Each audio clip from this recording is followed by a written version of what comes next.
bro. Good to see you, man. As always, Andre, man. How you doing? A pleasure, man. Working, keeping things moving, family life. The business is blessed, you know, growing. We're working with hundreds of well, I'd like to say hundreds of young men and women per annum, but you know, COVID has really impacted that. But yeah. You know what the business structure is and what we're about. Yeah. So the Liminality Group specialise in working with children who are most at risk of being involved in criminality, and then those who are currently in the criminal justice system. And we achieve that by delivering bespoke offending behaviour programs, psychologically informed offending behaviour programs, as well as access to employment for people coming home from custody, training for staff. So I'm an organisational consultant. So we go into organisations and train their staff to really contextualise the lives of children, but also to help staff be psychologically safe within role. So people don't burn out, people don't kind of have breakdowns, especially when you're in the helping professions. Yeah. And then beyond that, still touring. Just came back from tour with the band. We were Damn, which was incredible. So we're just maneuvering. We're maneuvering, navigating, making moves, 100%. having an impact in the community and beyond. Yeah, man. And for the viewers, you know, who don't know, like, you know, Andre is a CEO of the organization that he was speaking about, and they're doing some phenomenal work with not just young people but practitioners, as he was saying. And I see on the ground, but I have some experience of the work that you've done and seeing you in action, man. And we need brothers like you, as you've got the army colors on, fellow comrades in the community and on the ground, man. Yeah, man. And it's fundamental that, you know, we share what we know and try to be that difference and change, man. But yeah, man, as you know, the project's very, very soon to landing, called Class of 95. I know we had a little conversation about that. And yeah, man, I guess for me, thanks, man. I guess for me, it's just really touching base with brothers and sisters that I know that can relate to that year, 1995. So for me, I was 14, you know, a teenager with a bird chest, much skinnier than, felt I knew the world, but didn't know a thing. The community was, I felt that was my whole world. I never thought I'd need to jump on an airplane to go anywhere. You know, the 36B was our jet that would take us everywhere we needed to go, man. So was that the long bus or was it the open back? It's the open back, the double-decker open back. You know how much people got hurt on that bus? Trying to jump off, trying to be excited. The jump off. Yeah. Holding on to the bar, you know. We used to hold on roller skates. Man. And let's not even go there. But yeah, that bus, people got hurt in various ways on that bus. Yeah. If you know, you know. That bus is very nuanced, right? Yeah. It's very, very nuanced. Yeah. But yeah, bro, like, before you was a CEO, before, you know, you toured the world with Damage, you know, you're a young person, man. You're still young, still look young. 1995. Yeah. When I throw that year out, what comes to mind? What's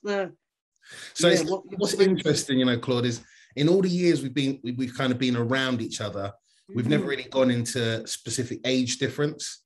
And it's bad because in those years, a few years can make a massive difference, right? 100%. So in 1995, I was 18. And you know, I got into Damage when I was 12 years old. And when I say I got into it, that's when we organically started, right? So from 12 till 16, we were, you know, doing shows, trying to get our name known. We signed our first record deal. We put out our first record. 1997, mind blown, because we travel across the whole of Southeast Asia and Australia. We're having #1 records. So, you know, I'm living in Broccoli, but I'm now traveling the world and I'm getting to see places that even my grandparents and my parents had heard of but never been to. Wow. But you still arrive at Heathrow or Gatwick and you're back in Broccoli to where you're living. You know, it was a time of travel, a time of definitely people, you know, recognizing the impact that we were having in the music industry. But it was also a time that when I would come back to Broccoli, I would still see my peers who I'd been educated with since we were in primary school. Yeah. And there was a tension, Claude. There was a tension that was happening for young people and young adults at that time. The employment market was not kind. Yeah. People were coming out of college, with the expectations and the hopes of being able to maneuver, and they realized that they couldn't, right? Mm. But you also got to understand that my experiences of what I would call the watershed moment on the roads was early 90s. So 91, 92, 93. Yeah. This is where we started to see some real heavy characters coming through and some real heavy maneuvers coming through. Just to jump in, when you say watershed, like, I know what you mean, but some of the listeners might not know, like, just for context. Just a defining moment, these defining moments where, wherever you were, pan London, I'm 43. So in the early 90s, that is a reference point for how things changed in youth culture, right? 100%. Whether it was culturally, through our music, through our fashion, economically, what was going on politically, socially. There was a movement going on which didn't necessarily favor me and my peers. It didn't favor us. So people had to find a different route to maneuver. Yeah. So I want to kind of keep this structured, but by the time I hit 95, and I'm 18, there were people I went to school with who were doing better than me financially. My paper was legit. Yeah. Some other people's paper weren't legit. Yeah. But I would come back, and when I'm talking to them, when I'm seeing them, I'm seeing that they're getting it in, like really, right? And it was just a reality check that people had gone to primary, secondary, college, and they had tried to do everything that the system and the world tells them can be done, and it didn't materialize. But they'd found alternative routes. And then there were some people who had found alternative routes, going, college, going off to uni, getting jobs, or some people had gone straight into employment. Girls that you were chilled with at school were mums early, some, and all of this stuff was just swinging around in the area, So, 1995 was a defining moment, but I have to be clear and honest. I was very blessed because we got into music and performing arts very early. And because my first album with the band, with Damage, it hit so well. Yeah. We were insulated and protected from a lot of things that a lot of my peers had to experience. Yeah. Growing up in Brockley and in Lewisham specifically, and in London more specifically, at that time, you just had a London-centric view, which means that everything around was like, this is just it. This is the world. Yeah. But Claude, I'm touring up and down the motorway across the UK at those times. Everything that I'm seeing in my local area, I'm seeing it in Nottingham, Manchester, Birmingham, Liverpool, Leeds, Sheffield. I'm going out to places like Wales, Scotland, and I'm seeing heavyweight situations. Not always from African Caribbean descent. Making me realize that youth and young people nationally and young adults, there's a change, there's a shift in the water. Yeah. And a lot of the stuff that I'm talking to you about now is what helps us to be the practitioners we are in our field right now. Yeah. Because I saw it firsthand, I lived it. I was going into clubs where the promoter had booked my band, and the promoter was 18, 19. And the promoter had shut down the whole club, had paid us whatever they had to pay us. And they were heavyweight individuals in their entire city. Making sense? Profound and powerful, man. Profound. But in London, not many people would know their name. Yeah. And there's something that you were saying, that the word juxtaposition comes up for me. Absolutely. As you were speaking, and within the juxtaposition, the tension, there being a tension, and having to navigate through that, and not being pulled or swayed or succumbing, but how the power of finding purpose and tapping into your gifting skills really helped you. I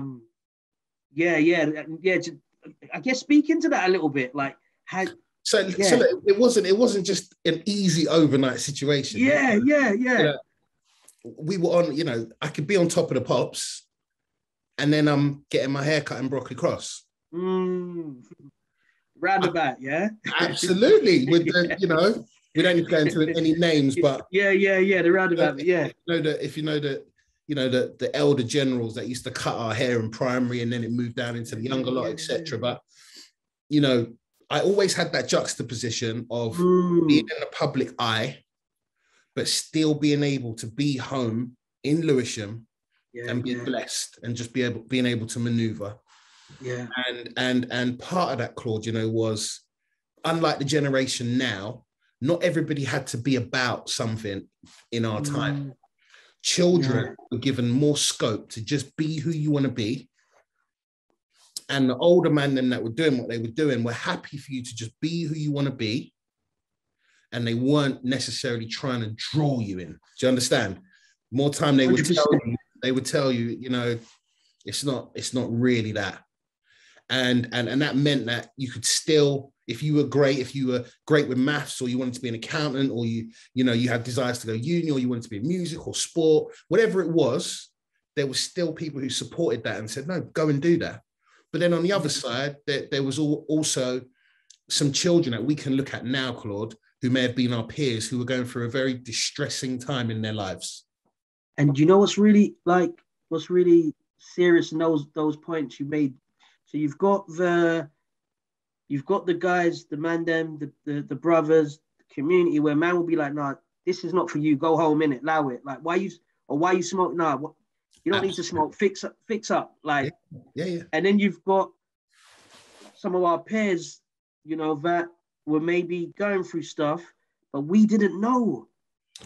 You just saw them as individuals, and you were just like, why are they always allowed to be out? Why are they? Oh man, I've got friends. I remember talking to my mum, like in 95, 94, like, why can't you be like so and so? He's like, or why can't I stay out late? He can do all the sleepovers.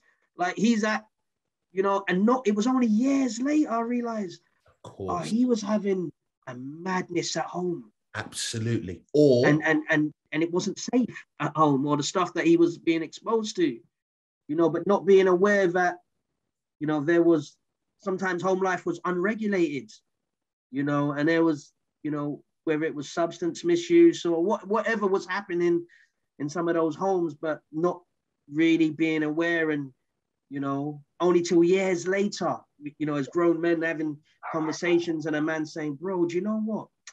This is what was going on in my house. You know, us not having the language then to communicate, like, or even some of the stuff was normal in our minds. It wasn't it wasn't a doom and gloom time. Do you understand? This was a fun time in the mid-90s. 100%. All right. But now we can reflect upon it. You know, me being in my early 40s, I can see that there were people that were going through real challenges in the mid-90s, which correlates with some of the behavior from some of our peers. You know what I mean?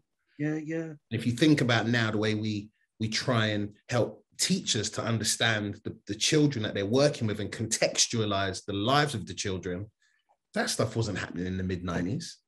You're just a disruptive child. You're just you know what I mean? Kick him out or her out. Just whatever it was. Do you know what I mean? Yeah. So, you know, a lot of our peers during that time, and remember, I was 18 in 95 and you were 14. Yeah. A lot of people had dreams, you know, Claude. Yeah. A lot of people had dreams to do some incredible things. And those dreams got taken away from a lot of people. Yeah. Because of minor misdemeanors. Yeah. A lot of dreams got taken away from a lot of people, and they've had to spend many years trying to, you know, kind of recalibrate and check life in a different way. But they were school children who wanted to do great things, but the society they were growing up in didn't create a space for them to do those things. Yeah, that's profound, because I know some, or I've seen some across London, you know, brothers and sisters from that era that are still trapped in that era. You know, when you speak to them, it's like they're in a time capsule. Yeah. You know, they're speaking from that place. Because the psychological and emotional growth becomes stagnant, you know, and some people, you know, they find safety and containment in that era, so it becomes difficult for them to try and move on and try and shift. Do you know what I mean? But you know, as I'm saying, you know, 1995 was also a very special time. All right. You know, we can have my early memories of going to carnival, you know, in the early 90s. You know, so carnival's different because you go to carnival as a child with your parents, you know what I mean, or your parent, whatever, or your you know, the elders in your family, you're holding their hands and they're taking you through. But then something significant shifts and you go to carnival with your friends on your own for the first time. And, you know, the older lot would get involved in whatever, you know, but as a youth, when you were like 14, 15, 16, you were still able to just go carnival and have fun. You could roll with 20, 30 people, you could still just have fun. And you know, and that carnival experience was massive. You know, girls coming with their hair in a specific way. You know, 10 people wearing the same jacket. They're the same jacket. The whole crew in one color. You know what I mean? Heavily influenced by America, many peeps. You know what I mean? And I'm just saying all of this because it you know, so many people associate carnival, you know, with challenges. But I'm just saying, in those early to mid 90s, you know, we could go there as teenagers and it was okay. Youths would meet from all different places in that space, especially if you were a younger teenager at that time, and it was okay. I want to touch on something that you said, man, which I think is powerful. You said, nah, you know, this was a fun time. It was carefree, you know, time. So kind of, when you say fun, like, I can think of what fun was like for me and just not having a worry in the world. But unpack that fun, that good times, what does that mean to you? So again, remember, thinking about 1995, I'm 18, all right? So, you know, I think at that time we were, we definitely, the first album, as I said, it kicked. We traveled around Asia, Australia, Europe, the United Kingdom. You know, we were getting into a sense of our stride as musicians. We were understanding our identity more. And I don't mean our cultural identity, but our musical identity. We were around some phenomenal musicians. You know, we came up at a time where people like, you know, Jamiroquai and, you know, God, start thinking about some of the musicians that were around at that time. Both internationally, but specifically around London. There were some incredible musicians that came through that time. And the reason I'm saying it is because if I was 18, those guys were like 24, maybe 25. But we were able to maneuver around them and we were able to go to clubs where they were. I feel like Hanover Grand was important around that time. And, you know, we were very blessed. We knew one of our security guys was the doorman at Hanover. So Hanover was always patterned differently, for us. But you could go to Hanover and it was a beautiful time. Musically, R&B was just starting to kind of move in a different way. In the UK, it was moving in a different way. So it was fun. You know, it was nothing to be in clubs 2-3 times a week, but still be getting up and doing your business, you know, going and traveling or doing your work. It was just a fun, containing time.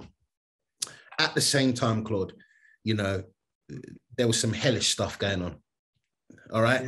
And, but it wasn't happening as often as we may hear about now, but there was some hellish stuff going on. So again, it was just the juxtaposition, as we said, of being in a situation where we could travel and enjoy and be musicians. We all still, all of Damage still lived in our same areas, right? So I'm in Southeast. Quite a few of the guys are in Northwest, and one of us was in East. All of our parents are very well connected in the areas they come from, all come from quite well-known families. And, you know, things like, you know, pirate radio and certain nightclubs that our parents were going to. This is all the staple of what was going on around 95. You know, so it's, Jesus, I'm just recollecting and talk. So Yeah, so a lot of this just created this thing that I call fun. But as I said, there was also some hellish things going on. Yeah, and, you know, some people just didn't recover from that, as we touched on before. Yeah. But it was a carefree time. It was a carefree time. So if you was to use 3 words to describe to someone, you know, what 95 means to you, what would those 3 words be? Great question. 3 words. You know, when someone limits you to 3 words. Yeah. Oh, yeah. yeah. Or a sentence, if you want to. Yeah. Pattern up a sentence.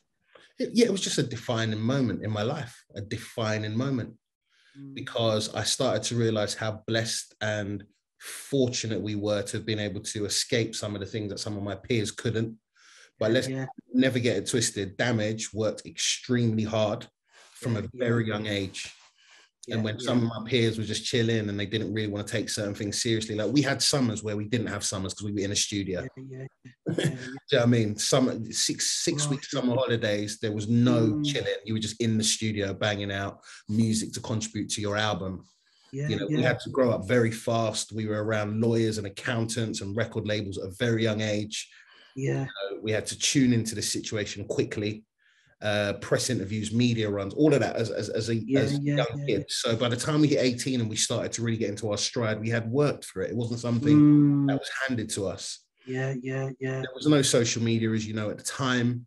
And for us being the only African Caribbean male band that had been given that platform, there were definitely people around us who were doing their thing, and they noticed. But at that time, Damage 100% were propelled and pushed through by the industry, because you can only have one at a time. You know that, right, bro? Yeah. So, it's not like now. It's not like now. Games change in that sense. So that stuff was, you know, it was a defining moment. And you know, as I said to you earlier, traveling to places like Singapore, you know, Thailand, the Philippines, all over Southeast Asia, all over Australia, your mind blew, because you realize this world is massive. We've been blessed to travel. Normally when you go on holiday as a youth, if you do go, you go to your country that you're generally from. You'll go to Jamaica, or you might go to Africa, you might little America. America, only because some of your family from the Caribbean ended up there. Some of your family from Africa ended up there. You know, we weren't really hitting Spain. We weren't hitting those kind of places. But in talking about that, 1995 again, you know, only a couple of years later, we started getting murmurs of Ayia Napa, you know? Oh, absolutely. So 1995, I think it was around 98, 99, was our first trip to Ayia Napa. And again, you know, we were blessed. We didn't go there just on a holiday. We were brought out there by a promoter, because it was Trevor Nelson, the Lick, all that was going on. Wow. Trevor Nelson. And I know I'm jumping on beyond 95 a little bit. No, man, it's the train, right? The train, just putting it into context. So people that had started making a bit of money in 95, Claude, who generally only went on holiday to places where their family were from, it was the first time they got to really splurge that money on holiday in a place that wasn't far from London. I tell you, when we hit Ayia Napa and certain people were around, that was another light bulb moment for me, where I saw how the money was moving. I saw how music and culture, what a lot of the generations now just take for granted. I saw the collision of music, money, drugs, and everything just collide. And the United Kingdom the UK had a foothold in, you know, in that scene, you know, as music changed, as we shifted into the garage area, all of that was key. It was so key. There's a rich heritage, man. There's a rich heritage as you share that. That's what comes to mind. And there's something that you said about the defining moment. And you know, for me, I feel like, you know, from a personal context, 95 was a really defining moment for me, and not for the greatest reasons. So on the project, I got a song called Little Claude. So I'm talking to the little version. I haven't grown in height, but, you know, talking to my little self as a grown man. You know, I'm 40 and I'm talking to that 14-year-old. So there's there's a massive age gap, experience, life, um, great experience, some challenges, some navigating, tons of wins. But I'm writing from an evolved place, and the first verse is me talking to little Claude, and then little Claude gets some courage, and he talks to Claude now, big Claude. So I'm just thinking, if you was to speak to Andre in 95 as the 18-year-old navigating through that juxtaposition, yeah, moving through, being exposed to a wider world, a buffet of new opportunities, experiences. What would I say to him? What would you say to him? Lewisham Borough is going to blow in terms of property prices.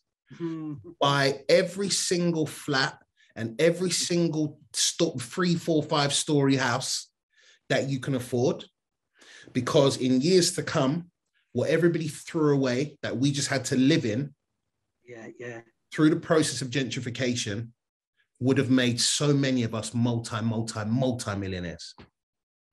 That would be one thing that I would look back and I'd say to my 18-year-old self, buy up Brockley, Catford, Telegraph Hill, buy it all up.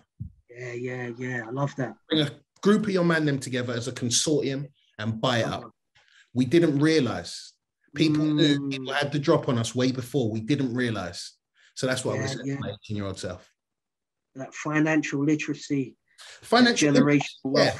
Yeah, absolutely. But more ownership. More specifically, just thinking about the areas that a lot of us grew up in, and this isn't just a Southeast London thing, pan London. We had to live in those areas where nobody wanted to come there. And it's similar to, our parents who, had to live in, whether it was, the Ladbroke Groves, the Brixtons and Notting Hills, the East Londons, whatever it was, our parents had to grow up in those areas in the 60s and 70s where nobody wanted to be there. Yeah. You now drive around those places and they're asking for 2.5 million.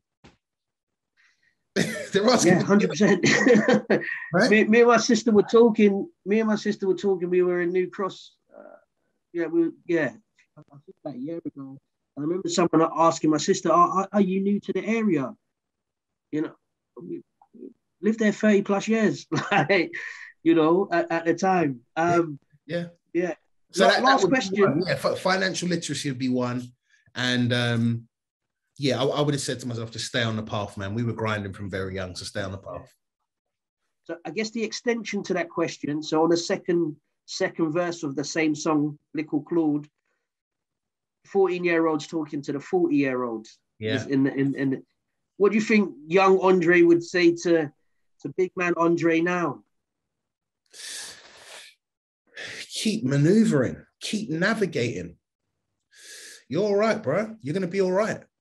You're gonna be all right. You've had some challenges, personal and financial and spiritual and in growth. But you know what? As people say, it's not a sprint, it's a marathon. Stay on, hold steady. You're gonna be all right. You're gonna be all right.